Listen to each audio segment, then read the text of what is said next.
Ano yun? Ano yun? Ano yun? Ha? Ulitin mo kayo sinabi mo? Ano? Binili ko yan kasi ang alam ko marunong ka tumingin ng orasan. O, anong nangyari?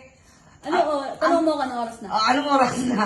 Sa cellphone yan titingin, gago. Kumanda ng ganyan. Mag-aalas tuldok. Valedictorian pa yan. Mag-aalas tuldok na daw, be.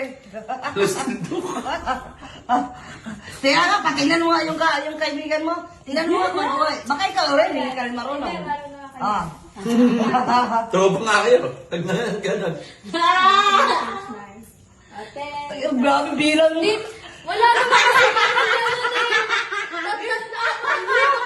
Ano Eh, nangyari automatic sa'yo? yan, ano? Matik yan! Matik yan dito. Pagka nakita mo na yan, 12 tsaka 6. Yung shortcut na titingnan mo na kulang.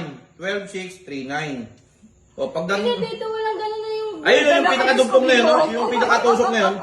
Yung pinakatusok na yun, yan yung pinakagitna. So, 1, 2, 3. Paano tayo bumasa? Ay, naku, Diyos ko po, ginawa ko. Uy, tumanda kayo ng ganyan. Paano pumasa yung mga yan? Paano kayo pumasa sa school? Pag nakita mga teacher nyo ngayon. Hanggang tuwa ang gagaw. Abot na tuldok lang kasi. Alam mo kung bakit ko binili yan? Cute na cute kasi ako sa relo na yan. Ito, nabisi tuloy niyo. Tapos, hindi ko na wala kalahin, hindi ka marunong magbasa ng ganyan.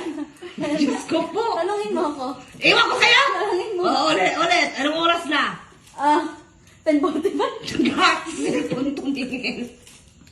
Ay, di nakita yun. Hindi nakita yung tila mo, nakabay cellphone. Uy, yung mag-ayos ka kaya, ganyan kaya talaga ang ano, mga Hoy! Mami, sa panahon ngayon, lagi tayo may bit-bit na cellphone. Kaya pag tinanong tayo, sa cellphone lang tayo, papahirapan mo pa yung sarili mo, pwede ka namang madalian. Gagi. Paano ko yung cellphone mo nasa bag? Tapos may nagtanong sa'yo, Miss, anong oras na? Tatanungin ko kung tabi ko na oras na. Gago! Sira po battery nito eh. Ay, nagloko po yung battery. Ano po, design? Advance po to. Hindi, design lang po to. Oo, nagloko yung, nagloko yung battery, be. Ako, ang kinahingan ko dati yung patay yung battery. Sa'yo, iba talaga. Kata, di ba? Pag nagsusot ako ng relo dati, nahihiya ko pag may nagtanong kasi patay yung battery nito. Ako hindi, pag ginagawa ko Sira yung battery ko. Kung may nagtanong, ang ginagawa ko, tumatapal ako sa araw eh. Iignan ko yung anino ko eh. Ito ko nakatapat. Ito, parehas pala kayong walang alam. Ikaw rin? May alam ko naman yan, tita. Kung may huwag ka lang magbayalag. Yung yung... Kahit na walang guhit-guhit, alam mo na kasi nakalagay ang 12, sa nakalagay ang 6, ang 3, at saka 9. Oh. Diba? Tandaan mo na yung 12, 3, 6, at saka 9. Alam mo, may sa buhay natin ngayon, ba't mo pa papahirapan yung sarili mo? Kaya ang gumawa ng cellphone para maging madali yung komunikasyon ng mga tao. Hindi pati nga. yung oras, papahirapan mo pa Hindi sarili nga. mo. Kunwari, example, yung bag, yung cellphone mo nasa bag. Eh di magtanong ka sa nakatabi mo, anong oras? Anong ginagawa ng relo mo? Oh, may suot ka- Propaganda. Props lang. Oh my God! Para pag nakita ka ng tao, ay, ang ganda, matalino to. Kapag tinanong ako ng oras na, hindi ko alam. Sirate.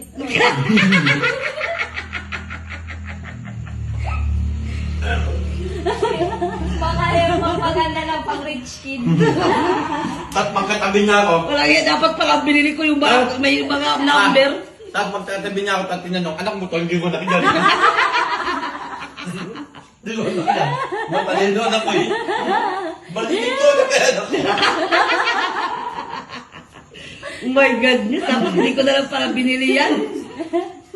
Ang cute niya naman, okay lang yan. Cute nga, kaya ko nga binili. Parang nagsisi ka pa bumili ka. Dapat pa, yun lang, binili ko yung may number talaga. Dapat yung bili na pagpilitin mo may frozen, ha? Isip na bata ko. Parang pinagsisiyan mo. Dapat may binili mo sa akin yung may ilo-ilo, tapos pag nililipat mo, may Ben 10, may Barbie, may... Ewan ko sa'yo, buisit ka Stupid pa. the first. Walang iya. Cute. Cute nga. Oh. Alam niyo na. Sige, Huwag maniligaw kayong pa magtatanong kayo. sa akin ng oras pag wala akong hawak na cellphone. Ibig sabihin nun, nasa bag yung cellphone ko. Huwag kayong tatanong sa akin. Buisit.